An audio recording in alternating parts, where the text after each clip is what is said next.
Governor Baker, March 12, 2020, ordering suspending certain provisions of the open meeting law. The open meeting session portion of the meeting will be held remotely and online conferences mode, hosted by zoom.com, and members of the public. Is that the one for the open meeting? Yeah, it still is. Okay. Why aren't, All right. I'm just reading that. Okay. Members of the public will not be able to physically attend. The portions of the meeting will be broadcasted live on Comcast Channel 12 and can be also viewed via live stream on WHCA TV. It subsequently will be broadcasted on youtube.com. So right now, I would like everyone to stand for the Pledge of Allegiance.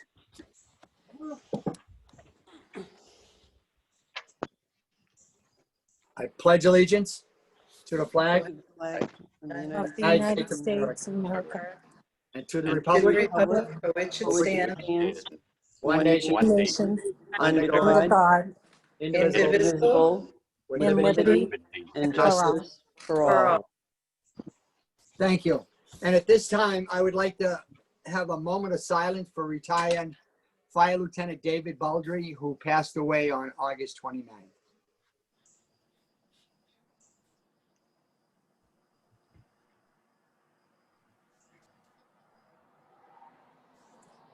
Okay, I will need a motion to approve bill and payroll warrants. Do I hear a motion? So moved, Brian.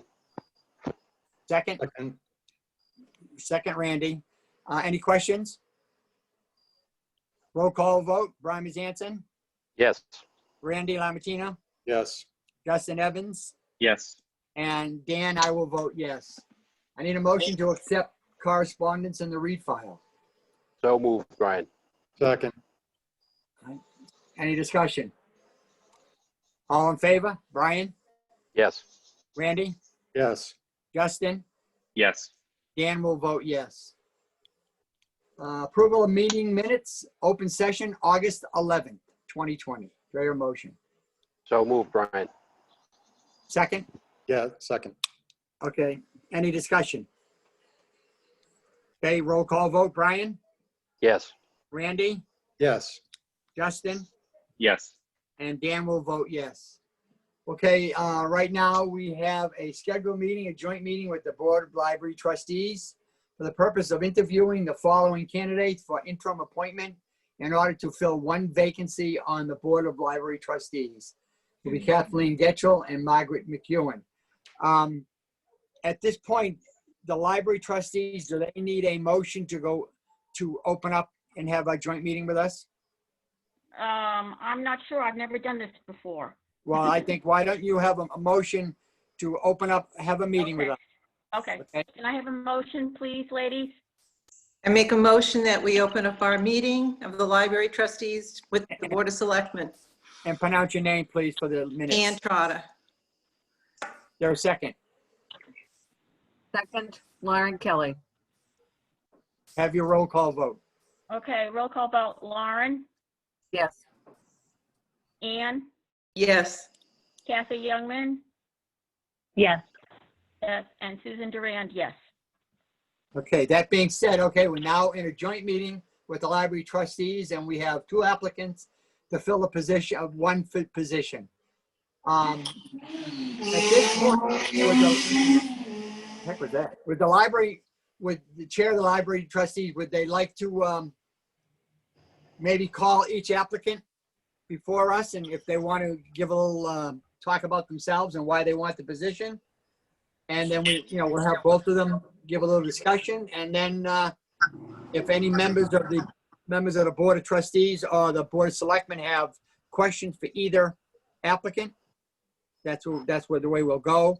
And then we'll take a vote with Okay, the Board of Trustees and the Selectmen as far as who they prefer to be on the board, and the one that gets the most votes will be on the Board of Trustees. okay, thank you. We'll ask Margaret McEwen first, please.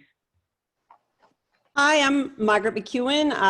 I'm very interested in potentially being on the library trustees because I just feel as though I'd like to give back to the community. I've lived in the town for over 40 years. Both my family and I have used the library extensively. And it's just this particular point in time in my life, I thought it might be a nice opportunity to give back to a community service that's meant a lot to me. Okay.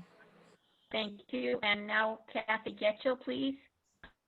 Hi, my name is Kathy Getchell. I'm a lifelong resident of Whitman. Recently retired from my position at Whitman Hanson, and an avid reader. I read all the time. A huge patron of the Whitman Public Library and surrounding libraries. I like to participate in what our library has to offer. I've joined a couple of groups in the library, and I enjoy going. And my grandchildren, my children, the library is a big part of our lives. I've also had a lot of service to the town of Whitman. I was on the Arts Council, the first one that ever came out years ago. I've been active in Whitman Youth Football. I'm a notary public, and I take a lot of pride in our town and our library. And as a recent retiree, I also feel right now I'm in a good position to give back and really help with the things that I have a true love for. Okay. At this point, does anybody have any questions of either the young ladies that are requesting the position? Any members of the Board of Trustees have any questions for either lady? No. Seeing none, any member of the Board of Selectmen have any questions for either of the two applicants? Dan, may I Yes. suggest that you begin a roll call vote by name so that each member can state whom they wish to vote for? It'll be a simple way to tabulate it at the end. Right, that's exactly my next step. I was just wanting to see if anybody had any questions. That being said, I think maybe the members of the library trustees by name vote on who they would prefer, which young lady they prefer to be on their Board of Trustees. Okay, then we'll start. Thank you. Lauren Kelly, Margaret McEwen? Ann Trotta, Margaret McEwen. Kathy Youngman, Kathy Getchell. Susan Duran votes for Margaret McEwen. Okay, now the Board of Selectmen. Brian, Mrs. Getchell. Randy, Mrs. Getchell.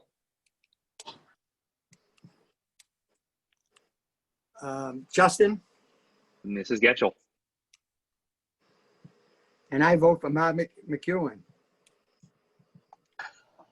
Someone will have to do that math. Dan, 1, 2, 3, 4. 1, 2, 3. Oh, it's tie? I have a question. Do I see as a tie? you do see a tie. Can we Wow. hire them both? Frank, That'd be a great idea. Who wants to? All right, who wants to leave? Who's on the board now? Would like to Mr. resign and Helmsley? fire 'em both. That's not the idea, Dan. I No. know it. Just throwing it out there. I have one Um, more trustee who isn't here. It's Michael Ganshert, and he's at work. Okay. And I know who he wanted to ask for. Is that legit to ask to do No, that? you cannot vote by proxy at a meeting. No. All right. So what do we do? Either we re-vote, and I don't think anyone's going to change their mind, or what do we do, Frank? Well, a tie is a failure to elect. I suppose you have a couple of options. The most likely option would be to do a second round and see if anyone has changed their votes. Okay, we'll try it again. Second round. Board. would the Board of Trustees like to make their votes? Yes, we will try this again, thank you. Lauren Okay. Kelly, Margaret McEwen. Ann Trotta, Margaret McEwen. Kathy Youngman, I'll vote for Margaret. I'll be the vote changer. and Susan Duran votes for Margaret McEwen. Okay, and Board of Selectmen, Brian, Mrs. Getchell. Randy, Mrs. Getchell. Justin? Mrs. Getchell. Oh, I'd love to do this, but I'm not. I'm going to go with Margaret McEwen. So at this point, it is 1, 2, 3. But quick question on just a point of order here, Frank. Who's the actual appointing authority here? Neither. This is a vote to elect someone until the next election. Right. So the vote of the two boards substitutes for the voters. So based on the count I just did, with 5 votes, Margaret McEwen is named to take the position that Roberta held until the next election. Right. At which point, to stay on the board, she would have to seek election to the Board of Trustees. And you know, Can I say something? go right ahead. All I want to say is, I know we had a Board of Trustees meeting and discussed this, Kathy and Margaret, and we both felt both of them were very well qualified. It was a very tough decision. But unfortunately, we had to make a decision on one of them, so. Right. It's obvious the way the vote went that they were both perfect. Frank, I guess I do not know whose position is up next year for the library trustees, but I am certainly sure that both of them can run again and let the townspeople select. Well, that is correct. There's, I believe there, are they on a 2-2-1? We're on 2, 2, and 2. You have 6 trustees? Correct. So we have 2 every year. I didn't So who was realize, up? I didn't realize we had an even board there. Yes. Okay. Maybe that's what should change. Yeah. That has to go through the state. All right. Well, then All right. that's congratulations to Ms. McEwen. Glad to have you on the board, and new pair of eyes looking at the situation at the library, and go from there. So I thank you very much. I assume that the Board of Trustees need to take a motion to vote to adjourn, and then we will continue on with That our would meeting. be appropriate. Can we have a vote to adjourn, please? Thank you Motion for your time. Thank you so much. Thank you. Thank welcome. you. Okay. to Thank make, you. Ann Trotta making a motion to adjourn. Lauren Kelly seconding. Okay. All in favor? Aye. All right. Thank you. Okay. Thank you. Thank you. Good night. Thank you. Thank you very Night. much. Good night. We'll wait for them, and we'll be all set. All right, Frank, there you are. I hope that's not indicative of the rest of our meeting. Waiting for one.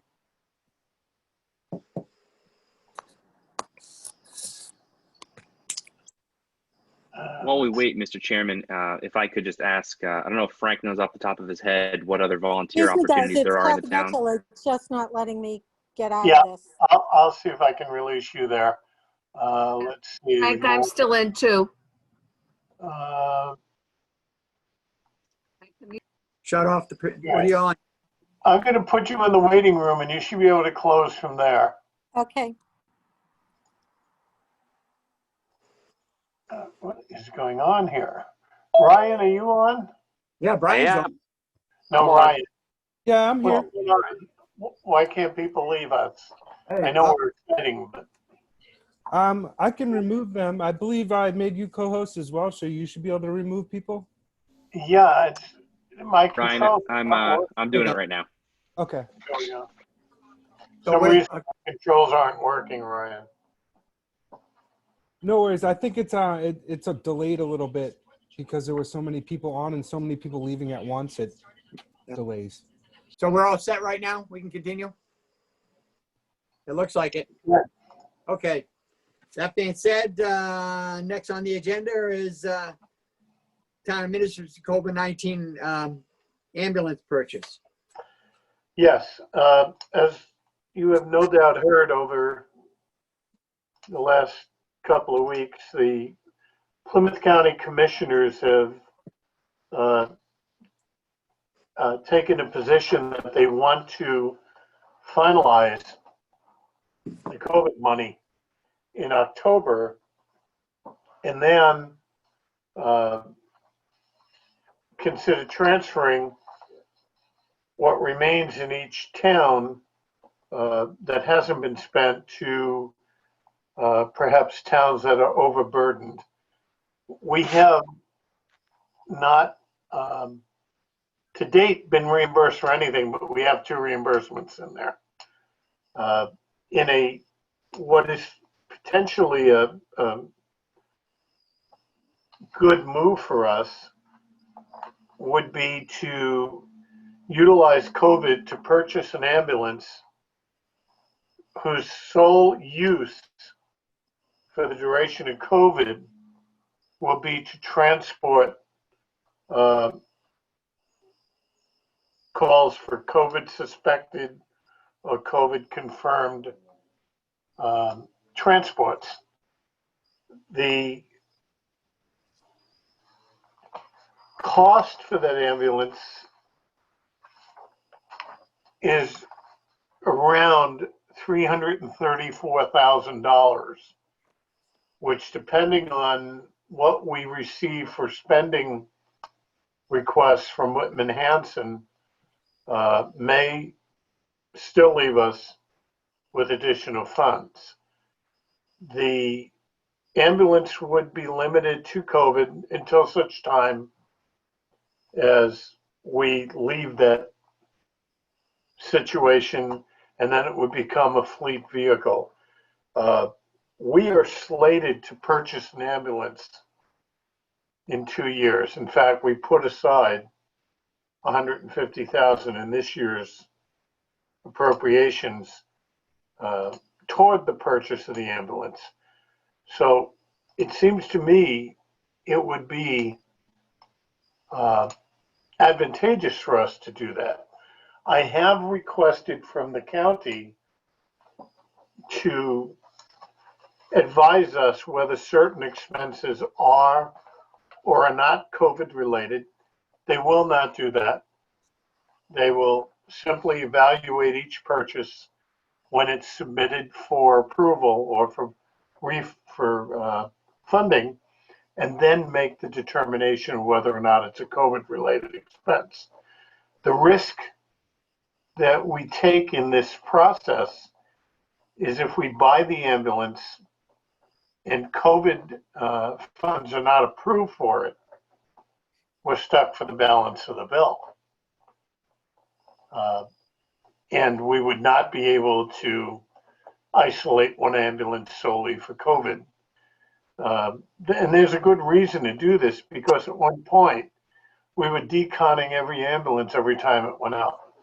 Right. And it would provide us with the ability to commit to one mode of transportation. If in fact the county came back and said, no, we don't agree with you, it's not COVID eligible, the town would then have to go to a town meeting, appropriate the 150 that we already have appropriated for reserve, and then appropriate an additional $183,000 to balance out the purchase. It's a question of practicality and strategy. And as I said to the fire chief, I understand the proposal. I think it makes sense, but there's no way I'm going to tell him to proceed without a vote of the Board of Selectmen. Okay, on this, Frank, so you're telling me that we have to make the purchase before we can apply it towards the to the county. Is that what you're That's saying? correct. So we can't get their okay to do it and then do it. Nope. I will tell you, 2 other communities are doing that right now. And one community has actually purchased 2 vehicles, not ambulances, but emergency response vehicles for COVID, and have been reimbursed. And were they approved, do you know? Well, yeah, they were reimbursed. Well, then I think we ought to go for it. Was the chief invited to speak on this tonight, Frank? And Yes, and I don't know if, I mean, do we have any backup on this? Do we, or is this, I mean, who actually presented it? let me, I mean, what other, I mean, we're talking a pretty substantial then hit to free cash. I agree. And I mean, do we have any other fire departments that have gotten, I mean, what backup has been presented? It just. Well, I mean, the only backup we have, Randy, is the quote from the vendor. And I do know, I'm trying to reach out to Tim right now. Well, Frank, if there are other towns in Plymouth County that have done this and been reimbursed, why wouldn't we think they'd reimburse us? Especially No one has. I just want to know what other towns and what did they buy? No one has completed an ambulance purchase yet.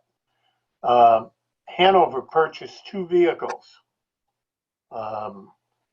which are committed to COVID-related calls, and that's all they can use them for.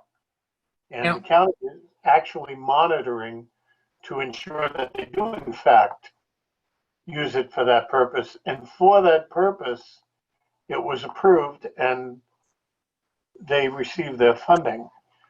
Why can't I get? And do you know what type of a vehicle they were, Frank? And were they for the fire department? They were both for the fire department, for EMS. I believe it was $140,000 or $150,000 they wound up spending. And here it is. Let me do this. Well, if in fact they say that, well, we'll support half the cost of the ambulance. No, they don't do that, Dan. It's all or nothing. And it's kind of what I'm a little frustrated with the county about right now. They will not look at a purchase in advance. I'm trying to get Tim on the horn right now.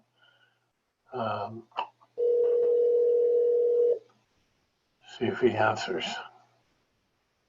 Well, I mean, if we give an approval of saying, let's go for it, and, or at least try to, and Frank, you look into it further. I think Tim has arrived. Let me get back to that screen. Let's see.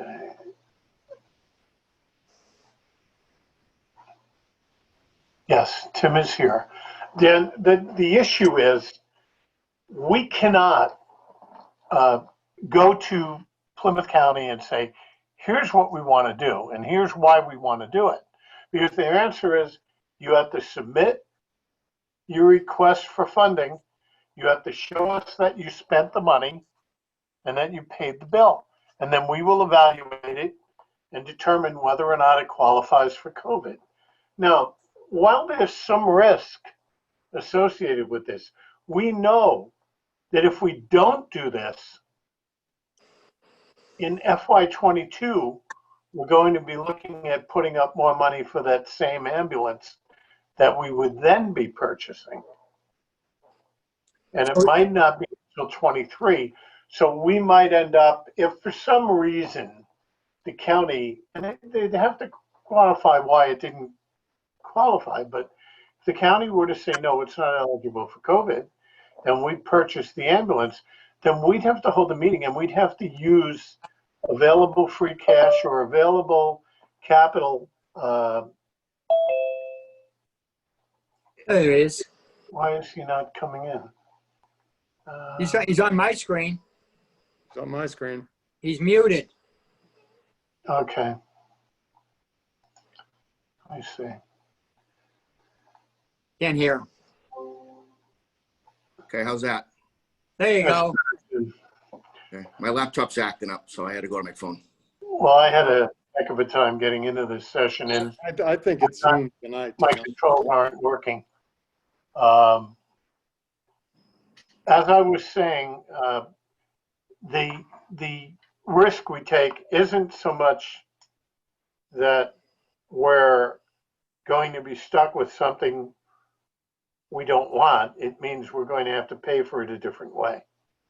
And But we we're may, going to pay for it anyway, one way or another, Frank. well, but it would accelerate our payment plan. So that's the underlying issue. Tim, do you want to comment on this? I know you said that you had other departments that are also seeking to buy an air.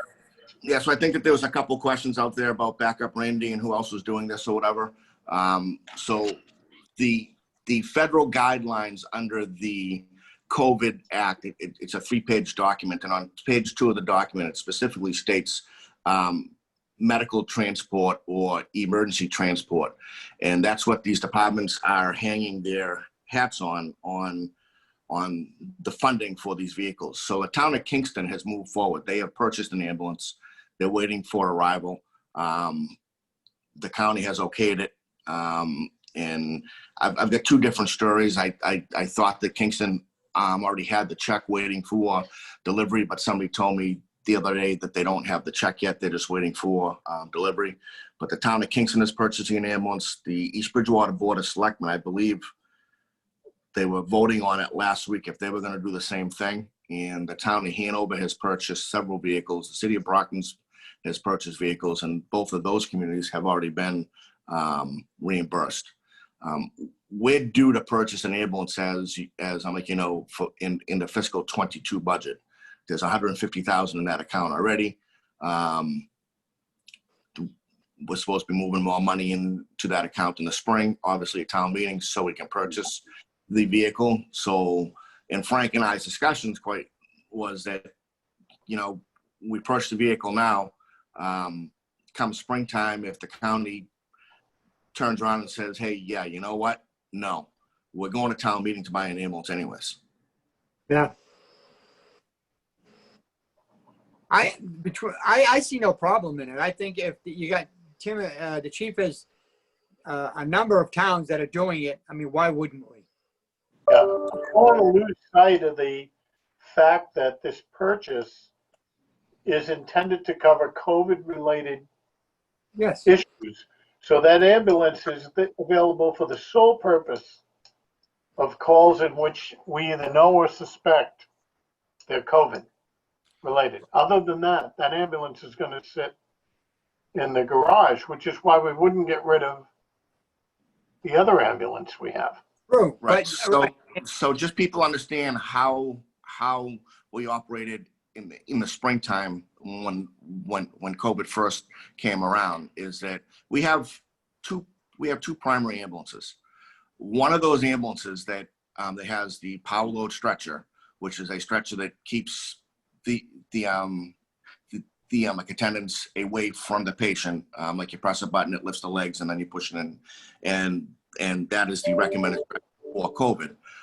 One of those ambulances was designated as the COVID truck, and it was draped in plastic, and it was parked out back, and that truck only went out on COVID responses. That forced us to put the reserve truck in service, which is a 2008 or 2006, I think it is a 10. It's got an old stretcher. It's got an old HVAC system in it.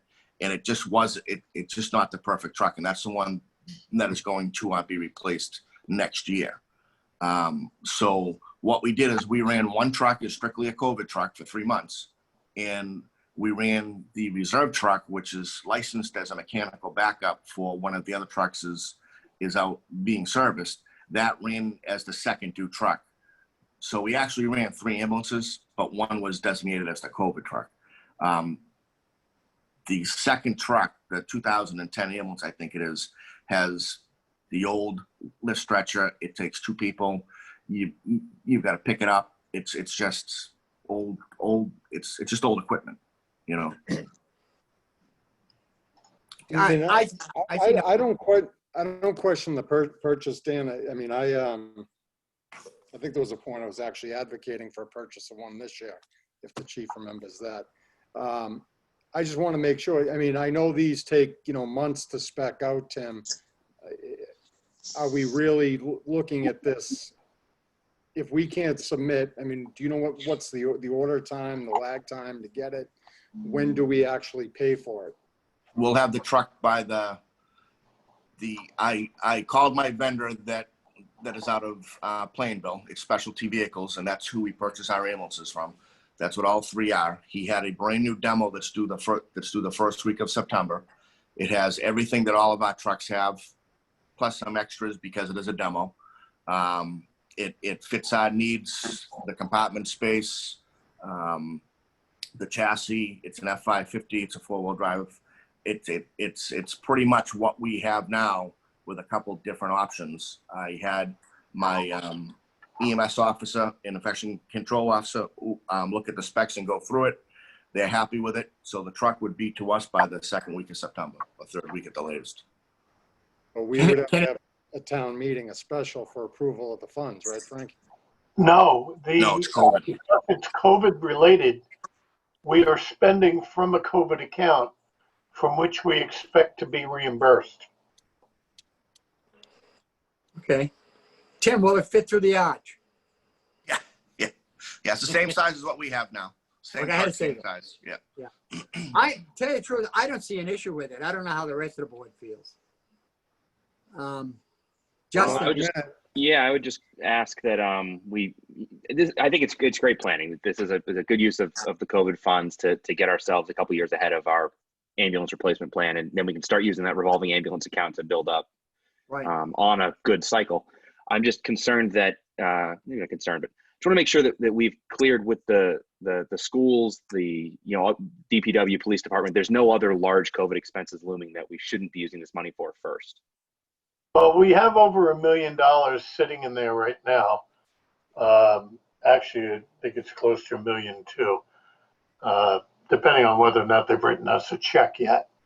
But I do expect to see significant requests from Whitman Hanson. Trouble is, they're so wrapped up in this scheduling, I can't get a number out of them. And one of the things that potentially could happen here is we have the opportunity to provide for COVID-related expenses, and we don't get to do it because we didn't respond in time and the money is no longer available. That's an issue. The other thing I found mildly amusing was I received a letter from Norfolk County last week reminding us that they're a school and that certainly they would hope that all of the members of their district would remember and contribute in some way to their COVID expenses. I then wrote back to them and said, what does a town in Norfolk County pay, and what does someone like Whitman, which is not in your district, pay? And the answer is Norfolk County children go to school for $2,000 a year. We go for $23,400. My feeling is they've got their money. Right. Did VOTEC reach out to you with any reimbursements? A small one. I think we did 11,000. Yeah. I would expect there'll be a little more. I would figure probably 700 to 750 in total coming out of the schools, but the funding is still there. Yeah. Yes.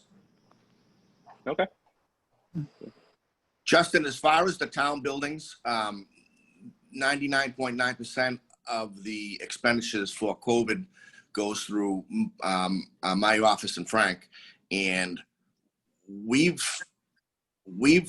stocked up PPE, disinfecting, cleaning supplies. I mean, right now we're looking at adding some ultraviolet mechanisms to all of the HVAC systems in all the town buildings, which kills everything, streptocoline, like right down the line.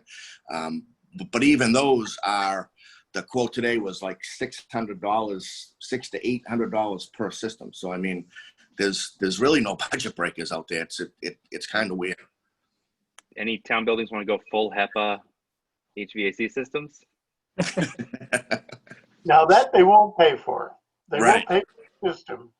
They'll pay to allow us to make COVID modifications, but they won't allow us to replace something that already exists. Right. Yep, then that answers my question. Okay. Brian, do you have any questions? Yeah, I was thinking about what happens if we get a resurgence in the fall and the winter about this pandemic, and the costs are accelerated for the town for whatever we have to do. Would that fall into that 1.2 million account that we're set aside for us? Unfortunately, Brian, it's not set aside. It's available to us, and it goes away if we don't use it. Oh. It'll be reallocated to other communities. And Brian, is there a time frame for that? Yeah, October is what they're asking October. for. The meeting I attended a week and a half ago was the first time we heard this, and the chairman stated that he wanted all expenses for COVID in by October 1st, Yeah. because on October 2nd, they wanted to take all of the money that wasn't spent by the low community users and reallocate that to other communities. Now, you can well imagine that there's some angst about that, because we're not on a clock schedule, we're on a need schedule. And I can't control what the schools do and when they do it, but I do know that whether it's September 10th or October 12th, we're going to have a significant bill from Whitman Hanson. So I'm going to actively oppose any move to compromise what has already been committed to our towns. And me Hanson's in the same boat. Okay. Brian, there is so many resources out there for federal funds and federal monies right now. It's actually pretty crazy. And when this money dries up, there are grant opportunities out there for PPE and stuff like that that we can apply for and get more funding from. There's a grant right now through the Assistance to Firefighters grant specifically for PPE. I've got so much PPE that I didn't even apply for it. Wow. I've got 5,000 N95 masks in storage right now just for my crews, which was all bought from COVID funds. So we're good. I mean, if things get bad this fall, which they're saying, and that's why we kind of like to put this truck in service, we're ready, and there'll be more funding mechanisms out there. The second part of my question is, do you have a permit for that fire in the background? I'm not sure, to be honest with you. I think I see a bowl of soup cooking on it. Yeah. It's a weedy really roast. big cooking fire. Cook fire. So a weedy roast. So the only other question I have is, let's say COVID funds, which obviously doesn't seem likely, do get denied. What happens then, Frank, if we already have a truck? Have a special town meeting. Then we have to meet and appropriate the money that would be needed. 150 of that's already been appropriated. So The it'd be like balance would have to be. 86,000. Yep. So at that point, we just hope town meeting passes it. I Right. think it would. Yeah, I do too. Yeah. And then what we do is it may put a slight wrinkle in the planning process for capital, but one way or another, we'd be spending that money anyway. Like you So said, you need a motion on this, Frank? Oh, yeah. Huh? there's been about 4 purchases like this that you know of that have already gone through, Brockton, East Bridgewater, Kingston, so there really shouldn't be an issue. There shouldn't be an issue, and we're not, I don't think we're skirting things. We're identifying that we continue to have COVID-related calls. We do anticipate an uptick later in the fall. And it would be great if we had the equipment there and available and ready to run for that purpose. And it would be because that equipment would be committed solely to that. Okay, enough said. So Frank, as I say, you're looking for a motion to, I'm looking for a motion to, for a vote of the board to proceed with the purchase of an ambulance to be submitted as a COVID-related expense to Plymouth County. do I hear a motion? I'll motion that, Brian. Do I hear a second? Second. Second by Randy. Roll call vote. Brian, Yes. Randy, Yes. Justin, Yes. and Dan, I vote yes. There you go, chief. Thank you, gentlemen.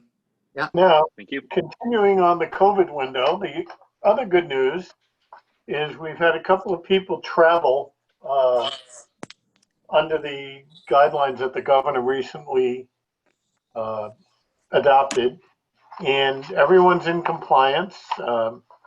2 employees went into, I can't find it right, I'll call it restricted travel, and both were able to quickly get COVID tests and are okay. So I'm Take it up, really John. pleased that that worked out. All right, continuing on with the agenda, we're into new business. Act on the recommendation of the Council of Aging to nominate Mary Holland to serve as a representative to the Old Colony Elderly Services Board of Directors through June 30th, 2021. Do I hear a motion? So moved, Brian. Do I hear a second? Second. Second by Randy. Any further discussion? All in favor of roll call? Brian, Yes. Randy, Yes. Justin, Yes. and I, Dan, vote yes. Act on the appointment of Spencer, what's that, Shoot, to the Yes. Conservation Commission for a 3-year term through June 30th, 2022, in order to fill an existing vacancy. Do I hear a motion? So moved, Brian. Second. Second, Randy. Any further discussion? All in favor? Brian, Yes. Randy, Yes. Justin, Yes. and Dan votes yes. Act on the recommendation of Chief Hanlon to approve Adam, what is it, Koshman, to the position of Auxiliary Special Police Officer through June 30th, 2021. Your motion. So moved, Brian. Second, Randy. Any discussion? Roll call vote. Brian, Yes. Randy, Yes. Justin, Yes. and Dan votes yes.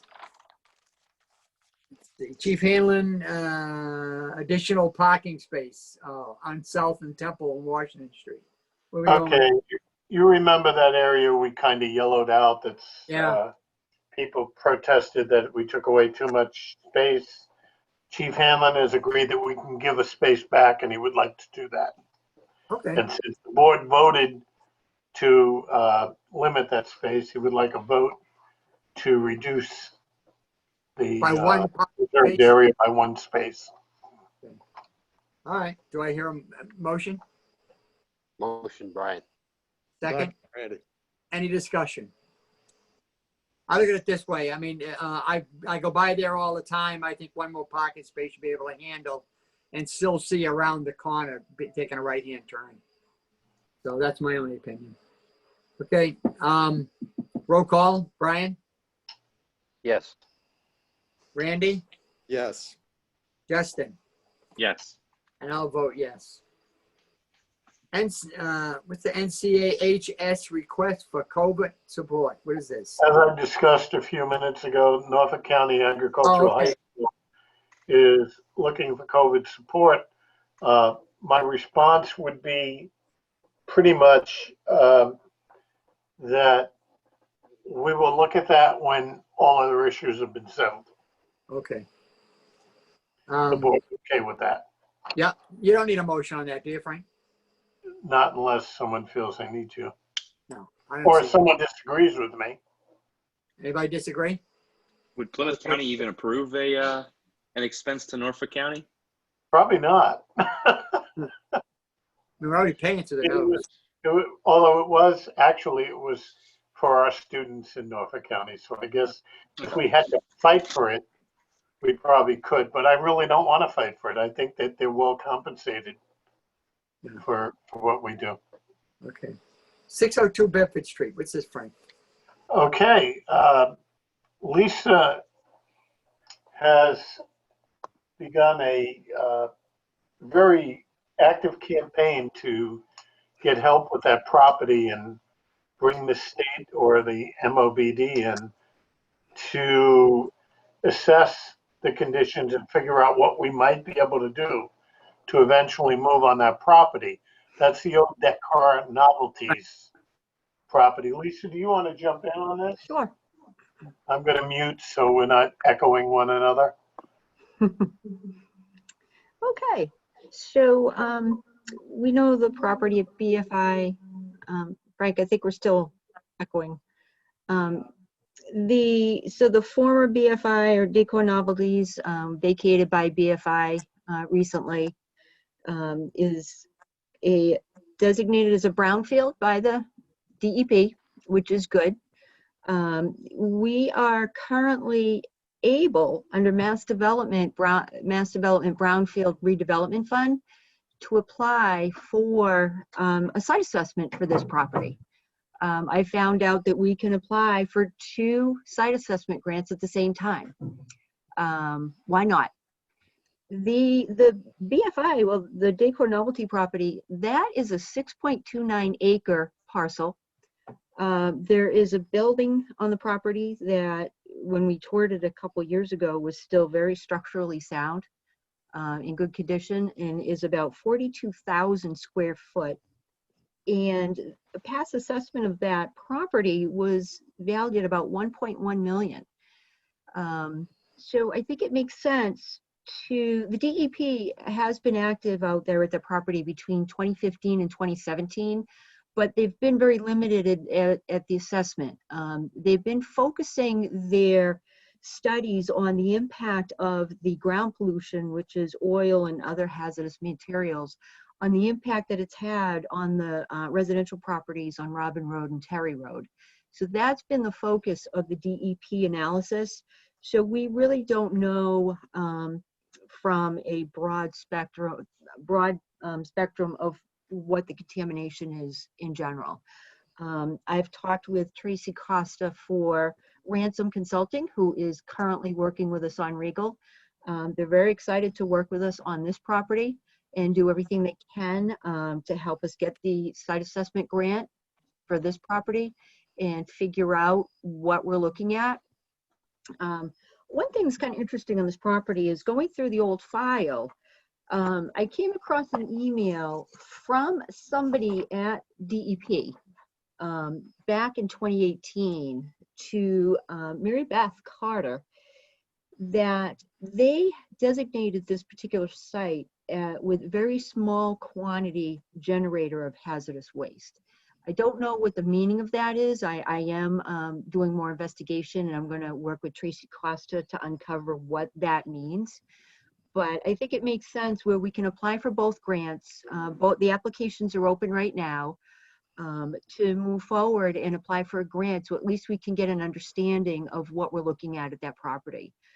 It's prime, basically. It has its own unique features that would really, again, just as Regal has its unique features, this one has its own as well, that I think would fall into many developers' eyes once we have an understanding of what we're dealing with the pollution. And I'm just asking the board to support me and authorize me to move forward with this and apply for a grant, and let's see what we can do with this property.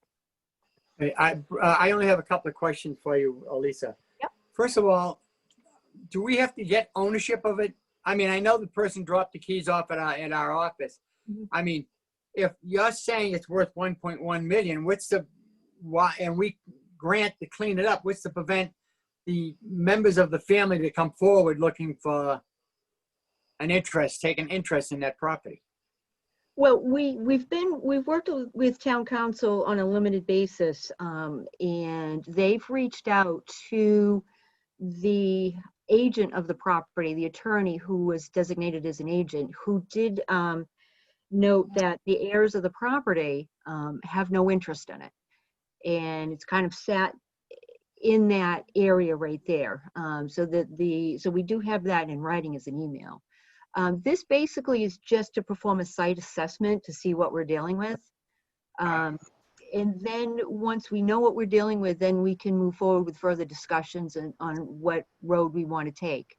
We are going to need to move forward with the same process as we did with Regal, as we're going to have to motion the court to allow us access to the property since we don't have an owner. I have already been in touch with Marius and Harrington, who helped us with Regal, and they know basically everything that needs to happen because they already did this once before with Regal, and they need to do it again for Regal. We need to motion the court to allow us again to access the property in Regal. So we've already got those ducks lined up. And this is just a site assessment so we know where to go and we can have some further discussions afterwards. Okay, does anybody else have some questions for Lisa? Dan, Yeah. I do. Go ahead, Brian. Brian? Oh, okay, thank you. Lisa, I noticed that the state is using that area for a lot of the construction on the new intersections. How did they get permission to use that if the owners are really nowhere to be found? It isn't the state, it's the contractor who's doing the work for the state. And he just helped himself. Wow. Right. I mean, what if they do some damage down there? We don't have any control or interest in the property right now. So we don't have the ability to take a position on it. Unfortunately, the history is that the property was owned by an individual who was a sole stockholder. When the contamination was determined, and it was determined in the 70s, or I'm sorry, in the 80s, 70s, 80s, to be significant in cost, he just backed away. The property was leased. The owner of the property was not getting paid. The tenant was putting the money in escrow. Then the tenant turned that money over to the state and began treating the taxes on the property as his rent until they decided to walk away a year ago, June. And that's where we are. The person with ownership interest has been dead for 9 years, and the heirs to that person have no interest in talking with us. Hopefully. Well, Randy. Anything that's done to correct that property comes at a price. If an owner were to come back and say, oh, now I want it, they're subject to recapture. Yeah. Okay. Yeah, Randy, you have something to say? Yeah, well, the answer to your question, Dan, is what stops them from coming back and taking ownership? Nothing. And the problem I have with this property is we don't own it. And unlike the Regal property, which is heavy metals, this is some pretty nasty contaminants down there that you can go on and really take a solid look. And I think the last time this came up, I found several pages of just how bad it actually was. The problem I have is I don't think our town should be doing the work for developers. We apply for a grant, and then let's say the owner now only realizes it's going to cost them $100,000, $200,000 to come back. Well, why are we doing the work for them? I mean, what exactly is owed on it, Frank? I think the last time we talked about this, I don't know, a year and a half ago, the taxes were still paid up to date at that point, correct? Right, they have not been paid since that time. So the tax meter is running. If at some point the property is redeemed,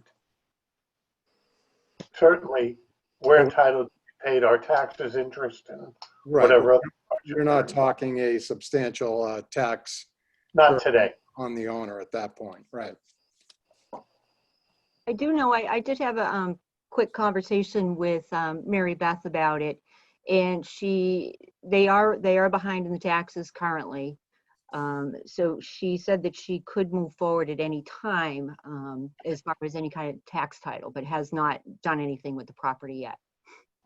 Well, This is she's merely, restricted. She can't take a tax title until it's 6 quarters Mhm. in arrears. Yeah, but if we take it in tax title, that means that we're held responsible for what's in the. No. Tax taking simply means we have a priority right over the owner for that property for the value of our taxes.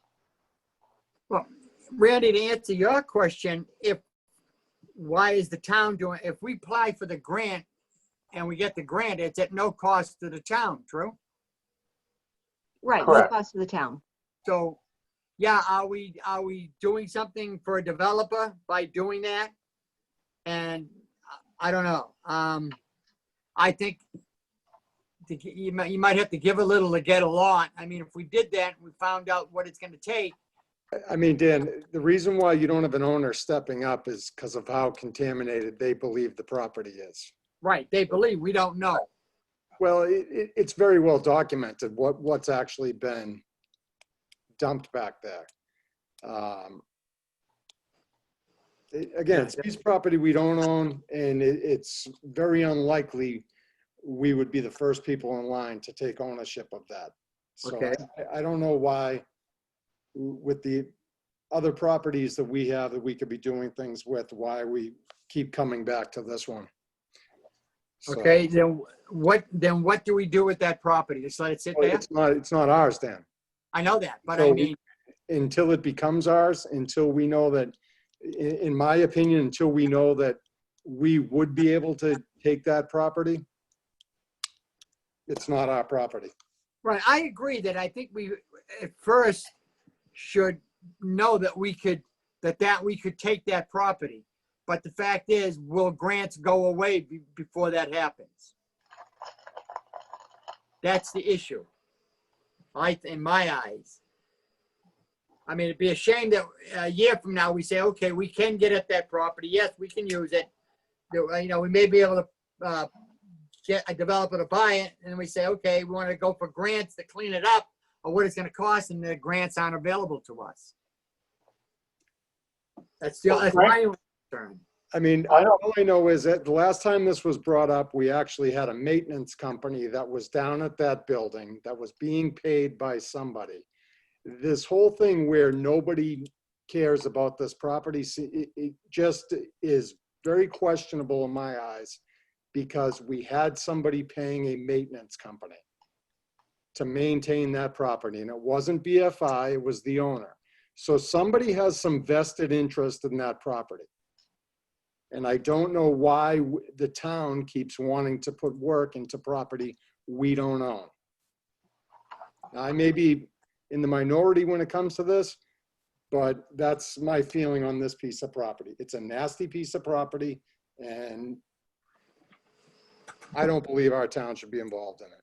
Do you think the state would ever, Frank, you maybe have an answer to this, would the state ever come back to our town saying that it's contaminated land and you need to clean it up or cover it? No, they cannot do that. There's no provision in law that allows the state to require the town to clean up property unless the town had either participation in the contamination or ownership of the property, neither of which we have. Mike, what do we have to lose by getting a grant and applying for it, getting the money and applying the grant for someone to go in and see exactly what we're looking at? What's the harm in that? That's how I feel. Well, I guess, are we spinning our wheels at that point? Because what are you going to do with that?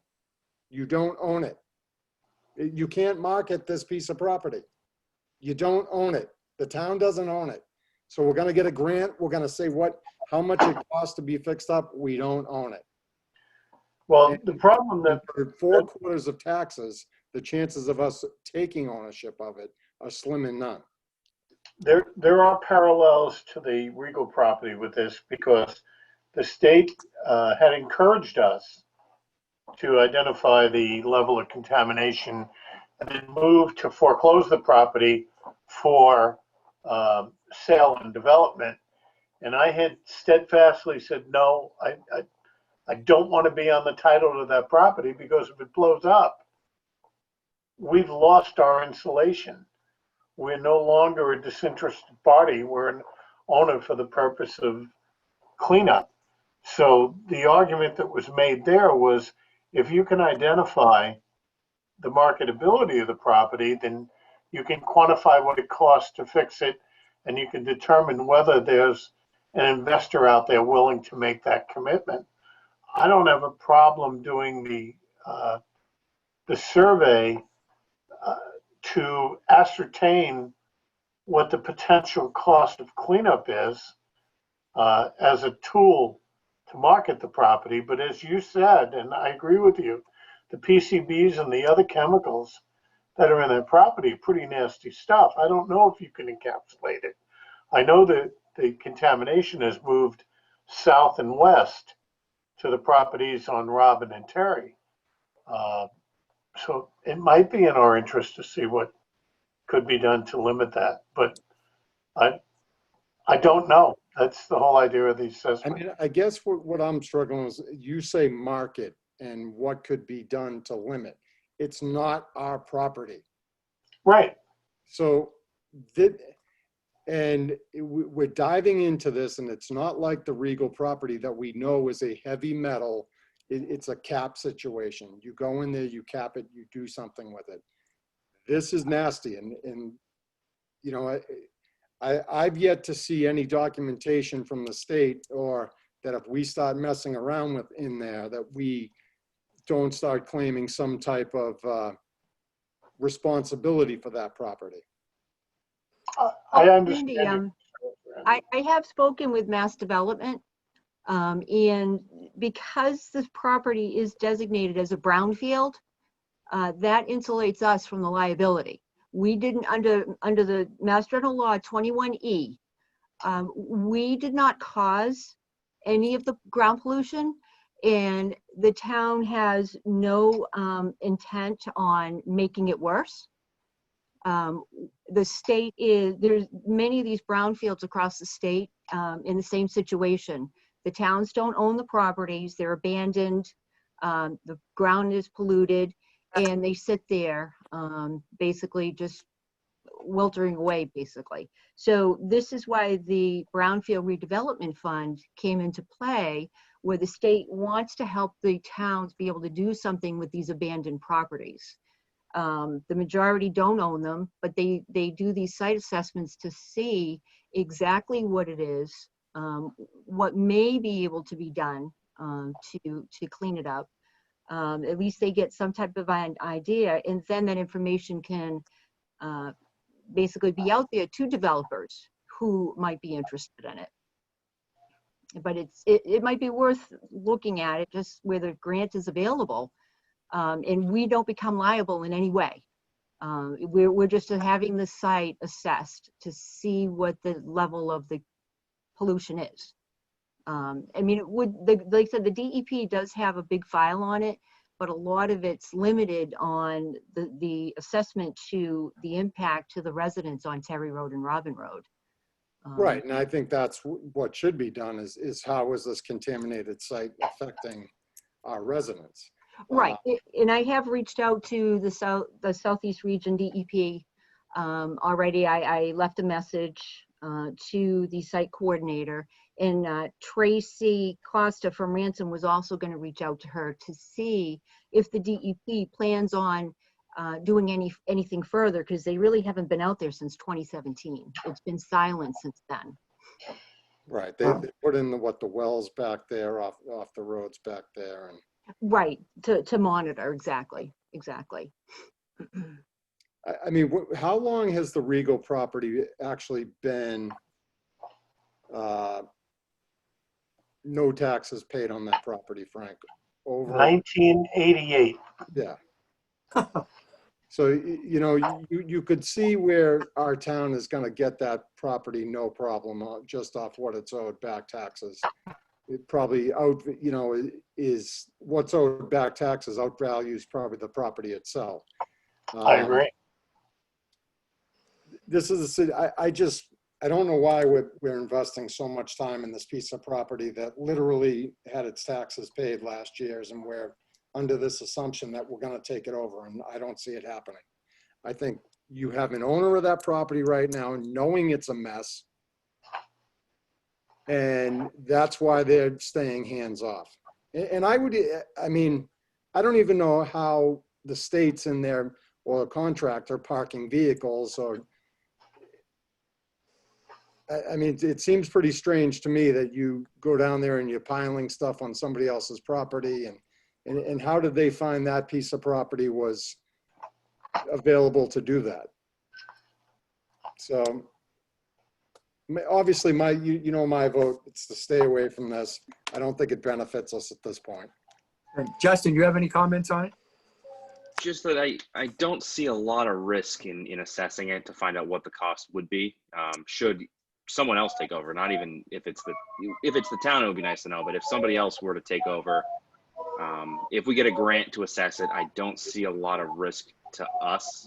And I would be willing to bet the people on Terry Road would like to see someone I come was in just and thinking of that. clean that I was up. just, yeah. Brian, do you have any comments on it?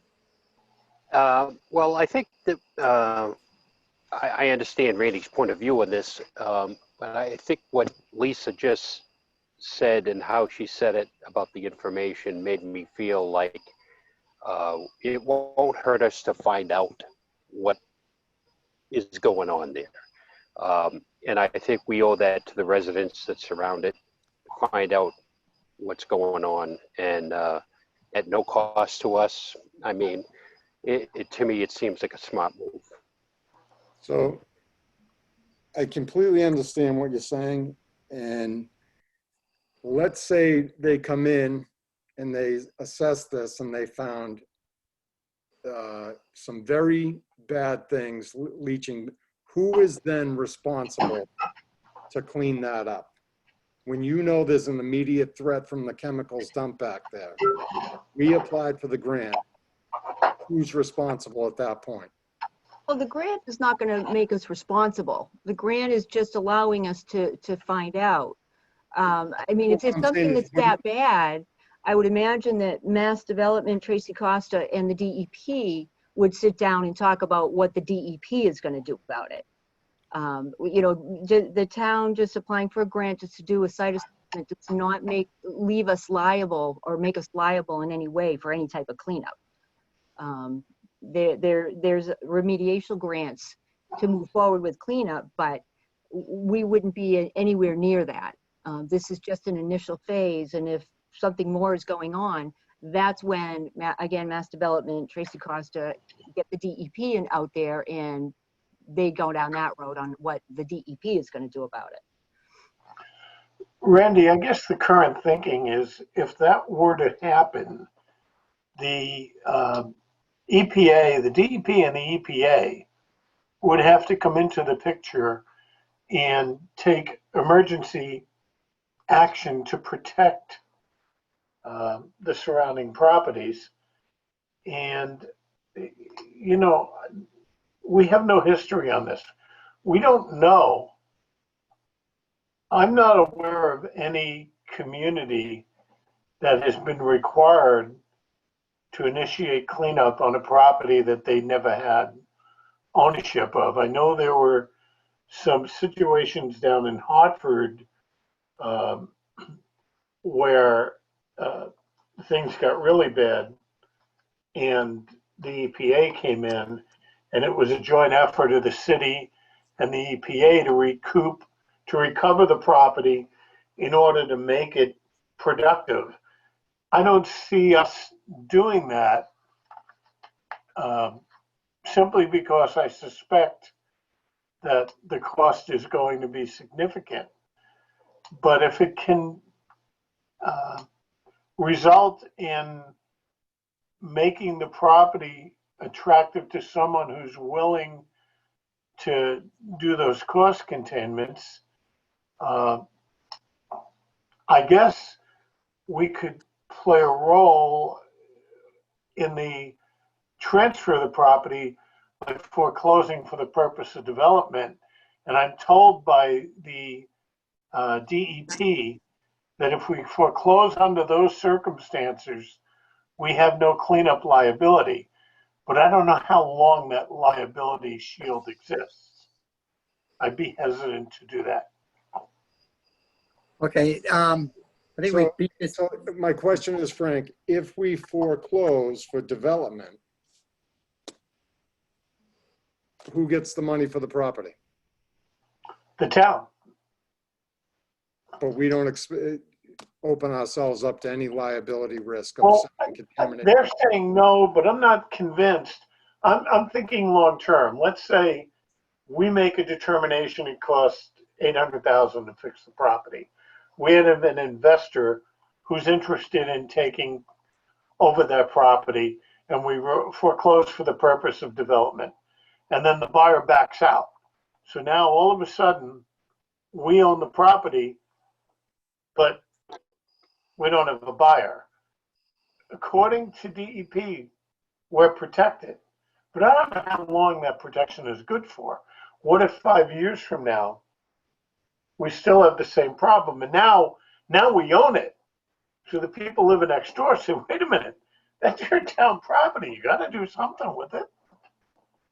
That's the element of risk if we foreclose. That's why we never really moved on the Regal property, because we didn't want to be in that position. Well, Frank, I look at it this way. To turn around and say, as Randy says, what happens if we find something really bad? Well, to close your eyes to that, I think we have a responsibility to protect the homeowners on the streets behind it, that if we close our eyes to it and never find it, that's an issue. I mean, if I lived there, I'd be quite upset. Well, Dan, I don't want people watching this meeting tonight thinking we don't know what's out there. There's monitoring wells on the adjacent street already put out there. So we know how it's affecting, people within that radius, if it is at all. But this and is, the DEP is actively monitoring that. Right, active on. So if anybody on those streets is watching, and we're talking about this. All right, right. We're right. Something's already being monitored. So yeah. I see no harm in going for a grant and see. We don't own it then. It's a piece of property we don't own. We don't own that land. That's my whole thing with this. We don't own it. We're a long way off from owning it. And do we ever want to own it? So I don't even know how we go out and do a site study on that land when we don't own it, or it's not that far in the rears of tax title that you're thinking about taking it. I don't understand our curiosity with this piece of land. I didn't the first time it came up a year ago. I don't understand it now. So that's. So it should just sit there and rot. Well, why don't we talk about the Park Ave school, which we do own, that just sitting there rotting. We have.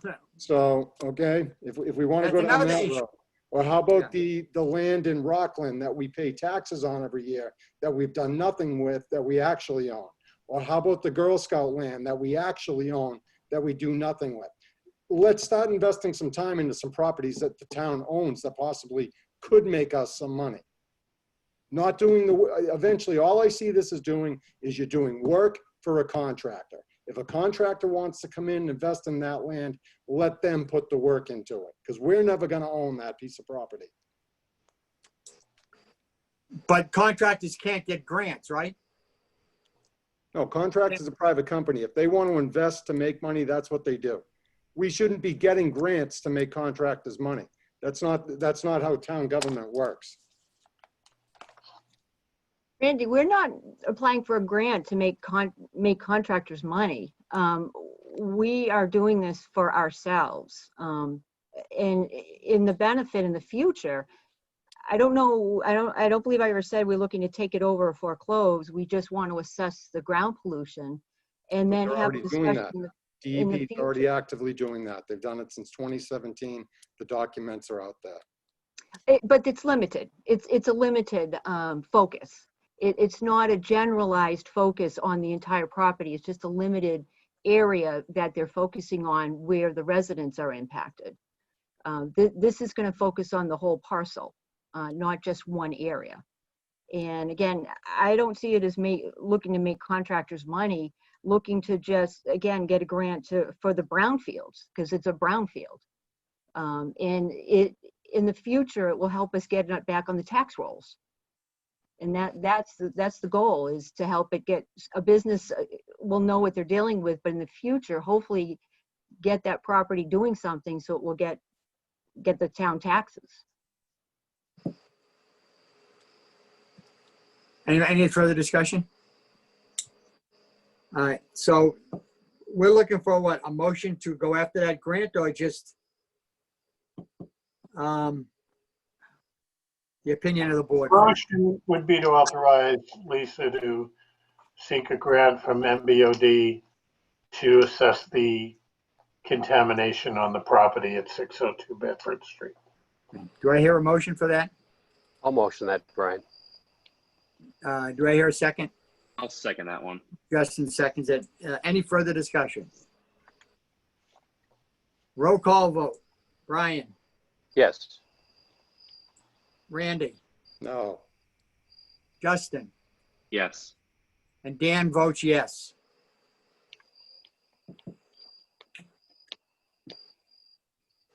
Okay, under new business, that's vote to approve the 20-year sewer IMA between the town of Whitman and the city of Brockton for the period of July 1st, 2015 through June 30th, 2035. Do I hear a motion?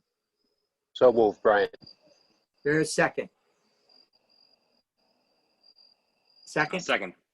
All right, second by Justin. Any discussion on this? The only thing I have to say is everybody signed it? Yes. Okay, all right. Hearing no more discussion, roll call vote on this. Randy, Yes. Brian, Yes. Justin, Yes. and Dan votes yes. Discuss retirement of the current town administrator. Well, this may come as a shock to everyone, but I'm planning on retiring. I would like to make that happen in October. My target date is the 13th. That date is subject to the needs and approval of the Board of Selectmen as to what issues may be present that you may feel require me to stay on. I'm not aware of anything that would necessitate that. It's not that I'm so far away I can't be reached if there's questions. And it would be an opportunity for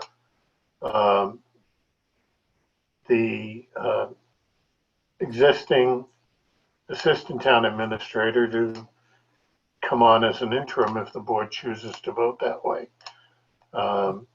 We're going to talk about, as part of this, the consultant search for a town administrator. And with your permission, I think we should do the two together. Okay. The invitation was sent out to 5 companies. 2 responded. Municipal Resources in New Hampshire and Community Paradigm Associates in Plymouth. Of the 2, Community Paradigm probably does 3 or 4 times the performance that Municipal Resources does. The bids were difficult to compare because they focused in different ways on how to price it. The base bid for MRI was $6,500, but that's not a fixed number. It's based on their estimate of how much time it'll take at $85 an hour. The optional background check on the final candidate would be another $1,500.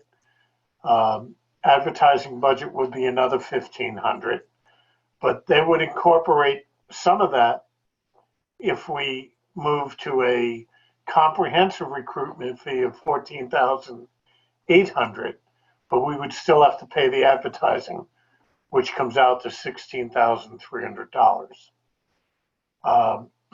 Community Paradigm has proposed similar work, but with fixed rate pricing.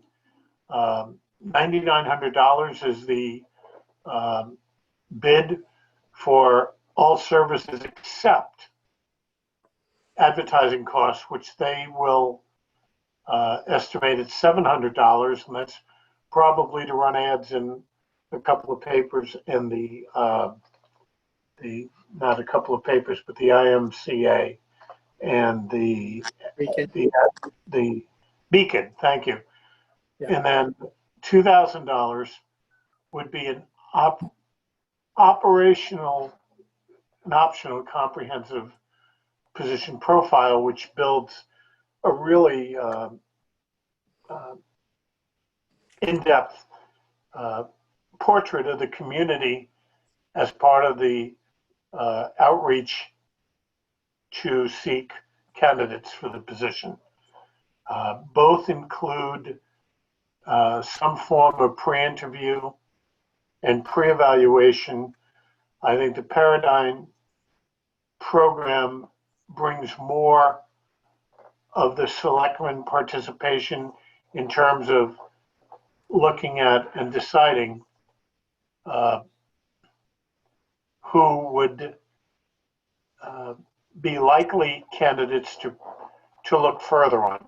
A small group of perhaps 9 to 11 people, followed by interviews by them, and then interviews by the board to reduce that to finalists. From a cost comparison, using both services similarly, there's an almost $4,000 difference between the two. And I do believe you would get better service out of Paradigm. And my recommendation to the board is to go with the Community Paradigm Associates. If you choose to do that tonight, I'll schedule a meeting with the company and the board so that you can identify your concerns and your expectations. I will send packets out to everybody. They're 28 pages, so that's why I didn't email them today. But I suppose either one of them would do an okay job. I just think you get more for your money out of the Paradigm Associates. And where are they located? They have an office in Plymouth. Okay. And they have placed the majority of positions throughout Eastern and Middle Mass. I have a question. All right, question ahead. We've had a number of neighboring towns hire town administrators, town managers in the last couple of years. Did we get feedback from any of them on which companies they've used and if it was either of these two? Well, it is a bid, and it's not an RFP. So the pricing is the primary factor unless you want to exclude someone. I see. Neither one of these would be excluded based on references. I know MRI handled Hanson, and they handled Pembroke. Community handled Lakeville, Marion. East Bridgewater, Lakeville, Rockland, Marion, Mattapoisett. Oh. So they both would do a decent job. Um, You know, if you're uncertain, I can certainly arrange for both of them to come in and interview with the board. What's the pleasure of the board? I know I had a chance to talk to some of the Hanson selectmen, and they were extremely pleased with the job that MRI did. I'd like to hear from both companies. I think our involvement should be, we should be involved more than anybody else in this process, and I think I agree. hearing from the companies directly through me. I mean, I don't know, there aren't many more important decisions that this board is going to make than this. So I want to hear from both companies. I want to be thorough. I want transparency in the process. And for me, that's the way I would like to do it. Sure. Okay. Justin, how do you feel? Pretty good. Sounds about right. Brian? I agree with Randy. I think it's probably in our best interest to hear from both of them. Just to sometimes you just need that gut feeling when you get it from an interview like that. Would you like to schedule a special meeting for that purpose? We're scheduled right now to meet on the 8th, 15th, and 22nd. Would you like to pick another date within that range for the purpose of having the two companies present to the board? Let's see, we're meeting. Yeah, I don't think we should wait too long on this. So. Right. That's why I'm not suggesting we wait till the 22nd. Yeah. Yeah, we could meet a different night. Yeah. What days are we meeting now? Tuesday the 8th, Tuesday the 15th, and Tuesday the 22nd.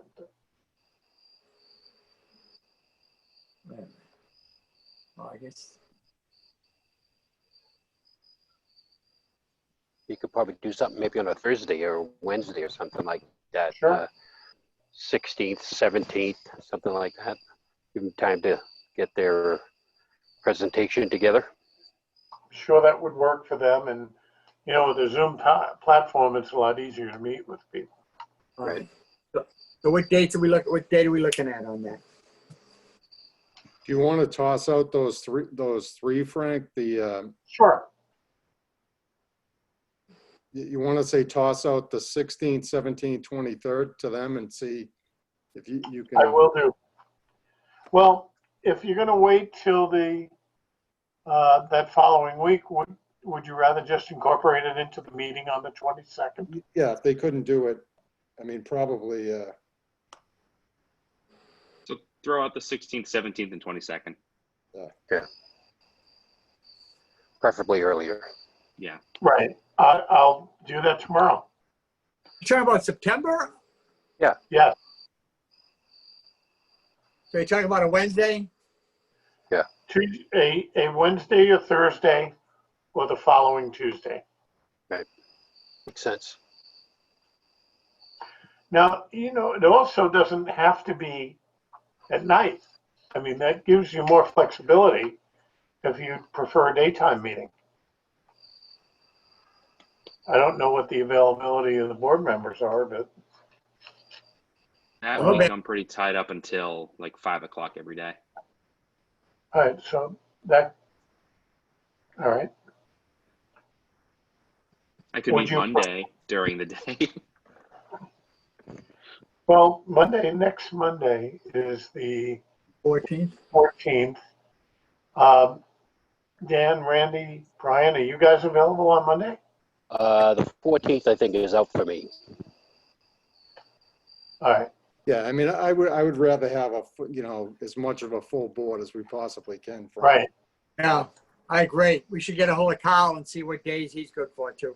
All right, so I'll check with Carl and look at those potential dates, 16, 17, and 22nd. Well, we're already posted for the 22nd, so. Right. Well, it's whether they'll be part of it. I mean, and I will. Would you like hard copies? We can do it the 15th, Frank, if we did it early. Say that again? If we could maybe even do it the 15th if we started early. That's true. For the school. I'd say you probably need between 40 minutes and an hour. Right. Just an option if people don't want to be tied up. Well, the 15th, we're meeting at, is it 6 o'clock? Yeah. Yep. So it would be 5? Yeah, and again, you may want to ask them how long their presentations are, because I would hate to. I would, yeah. I typically they're around 20 minutes or so, and then the Q&A. So you're looking at an hour for 2. I'll check with them on that though. And my other question, would you prefer email or would you like me to mail you the packages from the 2 proposers? I'd probably like a mail. Yeah, probably a packet. Yeah. Too many Yeah. There are a days. lot of Yeah, I think the mail is probably better. everyone. Yeah. It'll go out tomorrow. Okay. All right. And I'll let you know tomorrow when I reach out to these folks, what their availability is. Now, Right. the other thing item I had there, Dan, was a review of the job description That was the next thing. board, because that's going to be helpful in doing this process. Are you okay with what's there? Do you want to change things? And that's an important part of it. What was the education requirement on the, I can't remember exactly what I read. Preferred was master's in public administration or Business. business, but equivalent. It should say, I think it should say a master's, an MPA or business or equivalent combination of education and experience. You wouldn't necessarily want to eliminate someone with a BS or a BA if they had really good qualifications. Right. That would otherwise preclude them from being considered. That's a thought, suggestion. Frank, Most- we have in the description, MPA or MBA preferred, minimum of 5 years experience in local government, Massachusetts government preferred experience, preferably in management or an equivalent combination of education and work experience. Okay, so it's all in there. Yep, very good. Yeah.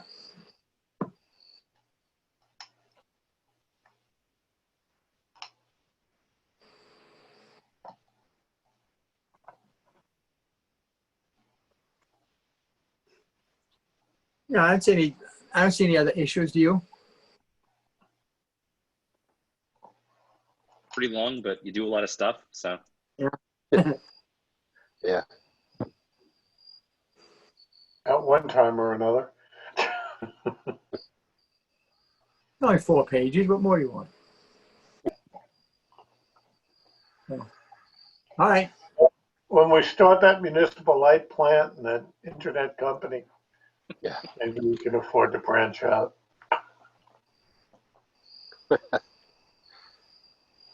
Is there anything else on the agenda? Just a couple of quick updates. Go ahead. And we have procured, Lisa has procured a $29,000 municipal vulnerability grant that is related to municipal conditions. Lisa, you want to talk about that briefly? Yes. Municipal vulnerability program preparedness is a grant that allows communities to assess its vulnerability to climate change.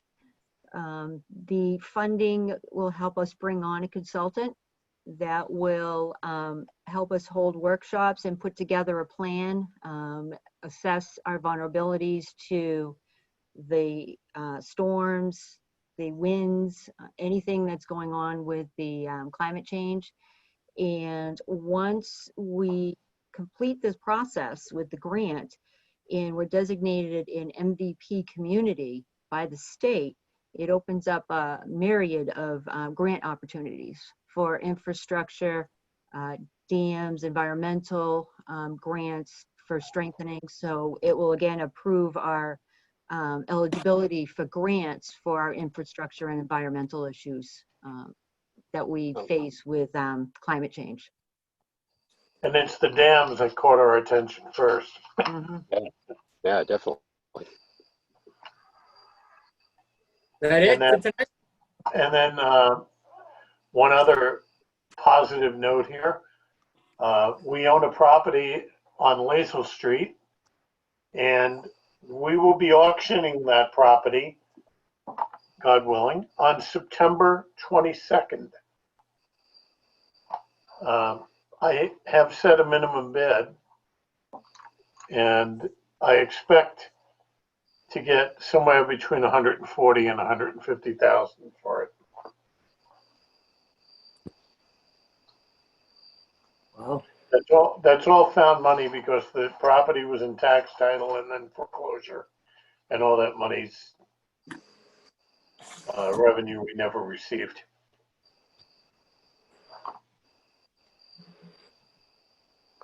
Anything else, Frank? Not at the top of my mind, no. Okay, so I guess that exhausts the agenda for tonight's meeting. That being said, I need a motion to adjourn. So moved, Brian. Second, Randy. All right, roll call vote. Brian, Yes. Randy, Yes. Justin? Yes. I vote yes, and we'll see everybody at our next meeting. Thank you. Great. Good Wash night, everybody. hands. Thank you. Bye. Bye-bye. Bye-bye.